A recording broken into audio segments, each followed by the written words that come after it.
cuaca kita hari ini? Ya. Nah, terima kasih untuk anak-anak Bapak yang telah berhadir hari ini. Walaupun cuacanya mendung, cuacanya hujan, anak-anak Bapak kita datang. Alhamdulillah, tepuk tangan untuk kita semua.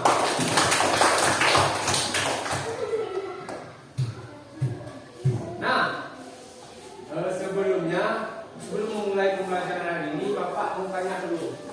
Anak-anak Bapak pernah meminum es teh manis dingin? Nah, tahu cara membuatnya? Tahu. Kalau coba siapa yang bisa mencontohkan cara membuat es teh manis dingin? Siapa yang bisa? Tunjuk tangan. Tunjuk tangan, nak. Siapa? Coba merah, maju. Nah, gimana cara membuat es teh manis dingin? Coba nak ceritakan, nak. Bayangkan kamu berada di dapur. Nah, coba. Mana dulu? Pertama kita ambil gelas di tempat rapi dan. Nah, ambil. Coba nak contohkan. Ambil. Ya, lalu masak air terlebih dahulu. Masak air, lalu masukkan gula ke dalam gelas. Setelah itu masukkan teh celup. Ya. Setelah masukkan teh celup, lalu masukkan air panas. Setelah itu taruh es. Ya. Lalu setelah itu siap diminum. Oh ya, diaduk, lupa. Diaduk, ya. Setelah diaduk lalu kita minum. Es terlihat Haikal. Udah. Duduk, nak. Tepuk tangan untuk merah. Nah.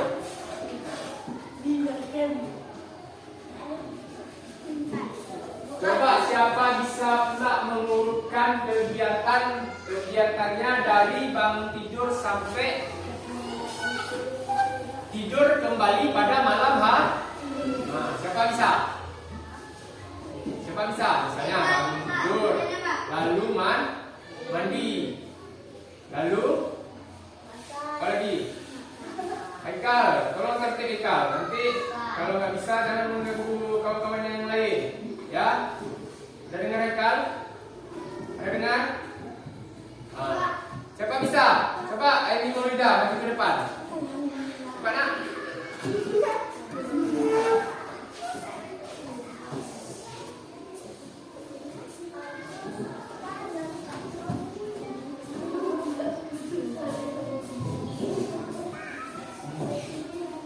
Coba. Oh ya, sampai ini aja. Dari bangun tidur sampai berangkat ke sekolah. Nah, ayo coba. Apa? Dari pertama bangun tidur jam berapa? Jam 6 lewat salat subuh. Salat subuh jam berapa? Jam 5.40. Nah, lewat salat subuh. Kita harus usahakan sholat subuh. Ya. Nah, bangun tidur. Setelah bangun tidur lalu misalnya sholat. Setelah itu mandi. Nah, setelah mandi pakai baju. Lalu sarapan. Setelah sarapan beres-beres buku untuk pembelajaran hari ini. Lalu baru pergi ke sekolah. Jangan lupa salaman sama orang tua. Udah, duduk, tepuk tangan. Nah, perhatikan anak-anak Bapak.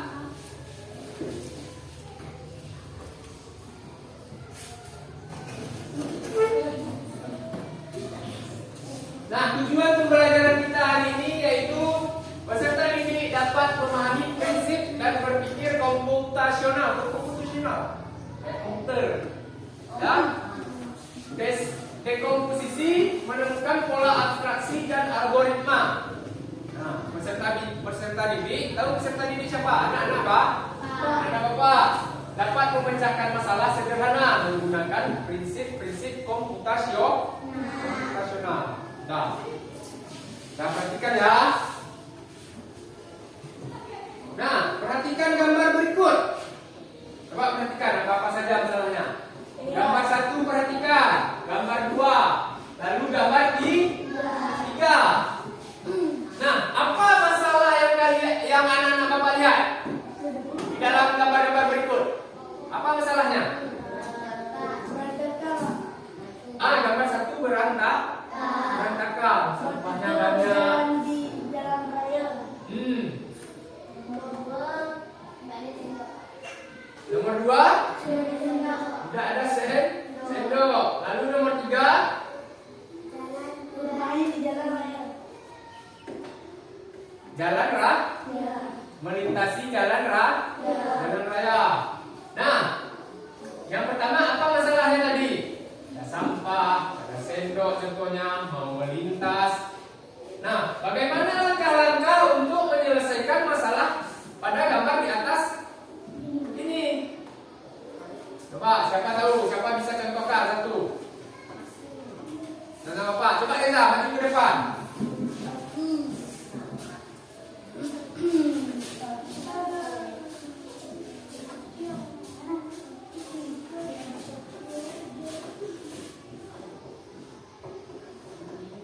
Nah, apa? Nah, sebelumnya kita baca dulu. Berpikir komputasional bukan berarti berpikir seperti komputer atau robot. Nah, berarti ya. Melainkan berpikir secara cerdas, teratur, dan logis. Misalnya saat membuat teh manis, ada urutan langkah-langkah yang harus diikuti. Seperti tadi. Mulai dari menyiapkan air panas, gula, teh. Nah, ini adalah contoh berpikir komputasional, yaitu memecahkan masalah dengan langkah-langkah yang terstruktur. Tahu terstruktur? Nah, terstruktur kan nggak mungkin kita masukin es batu sebelum air panas. Kalau kita masukin es batu dulu, kita siram air panas, es batunya akan mencair terlebih dahulu, tidak sempat dingin. Ya, nah itulah cara berpikir komputasional sesuai urutan. Ya, kalau misalnya lagi kan kita mau pergi ke sekolah tadi, harus sesuai urutan. Mandi dulu, bangun tidur dulu, mandi dulu, nah, habis itu sarapan dulu. Kan nggak mungkin kita pergi ke sekolah dulu baru mandi. Itu tidak mungkin. Harus kita sesuai urutan. Nah, coba perhatikan lagi berikutnya. Coba Reza dulu nanti kita contohnya. Ya. Langkah-langkah pemecahan masalah yaitu yang pertama kita harus memahami masalah. Apa masalahnya tadi? Contohnya yang kita lihat gambar tadi ada sampah. Kamar anak-anak Bapak banyak sampah? Enggak, selalu disapu oleh ibu. Bukan anak-anak Bapak yang sapu. Ibu. Seharusnya itu tugas anak-anak Bapak sekalian semua. Ya, kamar-kamar kita yang punya kamar, bukan kamar mama kita. Ya, kita yang membersihkan. Banyak kain-kain berjatuhan. Setelah mengerjakan PR tidak menaruh lagi buku ke tempatnya. Nah, itu adalah satu masalah. Nah, cari penyebab utama masalah dengan bertanya apa yang terjadi. Apa yang membuat hal tersebut menjadi masalah? Nah, sampah tadi. Sampah tadi. Apa yang membuat masalah? Ada sampah, banyak sampah. Apa masalahnya? Karena kita membuang sampah sembarangan. Seharusnya kita tidak membuang sampah sembarangan. Kalaupun ada sampah, cepat-cepat kita buang ke tempat sampah. Jangan sampai menumpuk. Jangan tunggu sampai menumpuk. Jangan tunggu mama kita yang bersihkan. Ya. Bersihkan sendiri.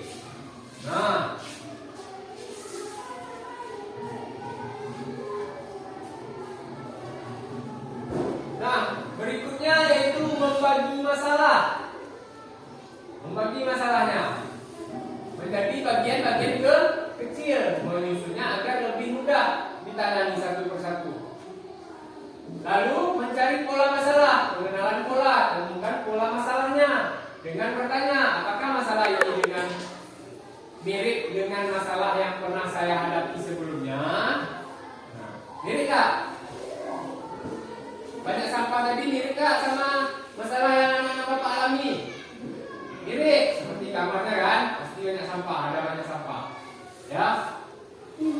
Nah, masalahnya dari siapa? Dari kita sendiri.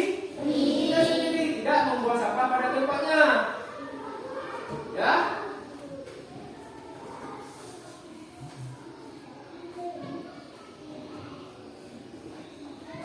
Nah, berikutnya memilah informasi penting, masalah abstrak. Pilah dan fokuslah pada informasi penting.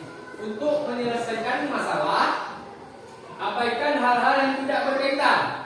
Ya, lalu menyusun langkah-langkah masalah berpikir algoritmis. Buatlah solusi langkah-langkah demi langkah seperti menyusun resep, evaluasi keberhasilan, solusi dan tersebut perbaikan jika masih ada kesalahan. Nah, seperti tadi, kalau kita lupa memasukkan gula, kita belajar kenapa tehnya kurang manis. Berarti ada sesuatu yang lupa. Berarti apa yang lupa, nak? Gula. Tehnya menjadi hambar. Ya.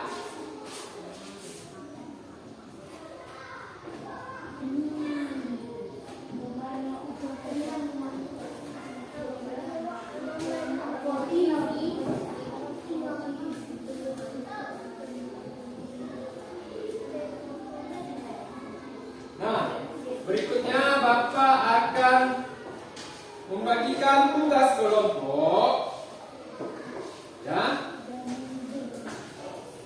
dikerjakan sama. Ini kita ada berapa kelompok, nak? 5. Ya, 4 kelompok. Nah, ini Bapak bagikan ya. Tolong nanti diisi nama kelompoknya, anggotanya siapa saja, ya. Nah, petunjuknya ada di sini. Untuk yang pertama, pilihlah salah satu. Ini kan ada 4. Kelompok 1, kelompok 2, kelompok 3, kelompok 4. Ya. Pilih salah satu, misalnya kelompok 1, kelompok 2, kelompok 3, kelompok 4. Pilih sesuai urutan. Nah, yang pertama membuat jus mangga. Lalu kelompok 2 memasak nasi goreng. Kelompok 3 menanam pohon tomat. Lalu kelompok 4 membersihkan ruang kelas, ya. Ingat masing-masing. Nanti tulis ke kelompok. Tulis. Salah satu tulis. Ya.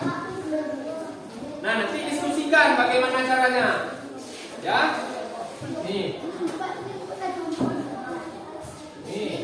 Diskusikan yang tidak kebagian tugas menulis, tolong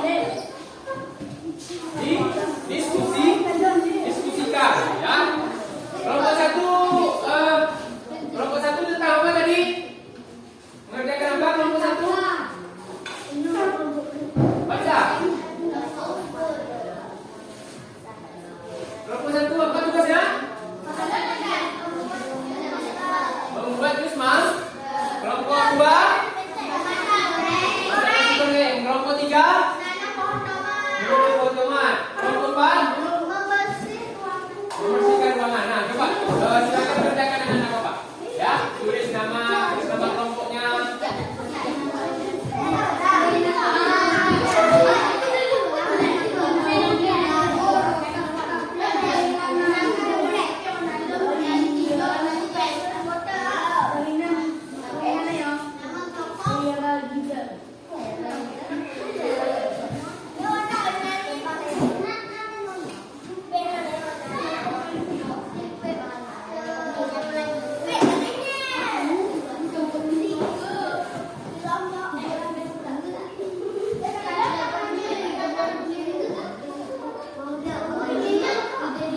Nama kelompok satu. Ini urutannya. Udah,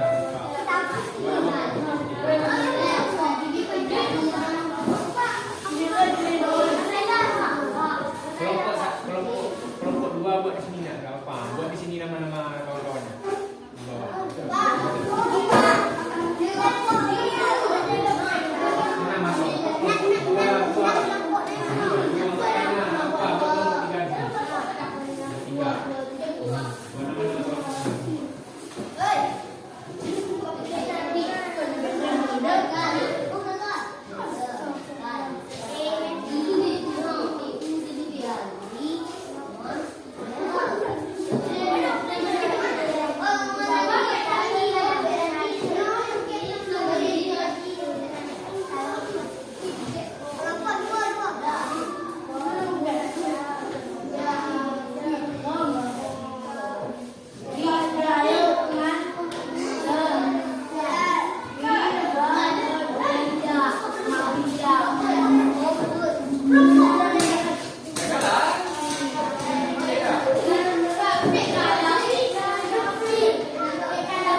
setelah dikerjakan berkelompok maju untuk persentase ya.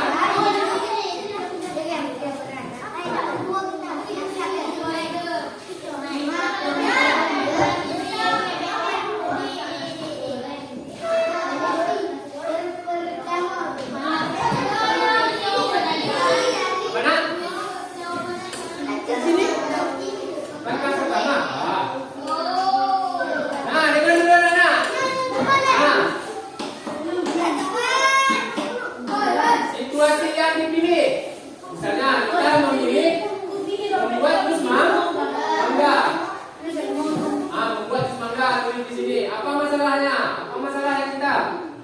Mangganya belum ada. Kita cari mangganya dulu misalnya. Lalu apa tujuannya? Untuk membuat jus mangga yang segar, ya bisa gitu. Lalu langkah pertamanya, susun langkah-langkahnya.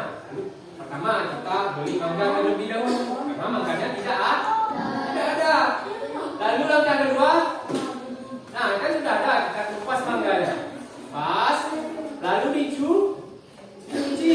Setelah dicuci, kita dipotong terlebih dahulu. Setelah dipotong, masukkan ke dalam mixer atau blender.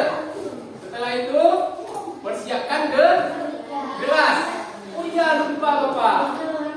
Sebelum memblender kita masukkan dulu gula atau tambahkan es batu. Lalu setelah tercampur, setelah mangganya cair, kita masukkan ke dalam gelas yang sudah kita persiapkan. Lalu yang terakhir apa?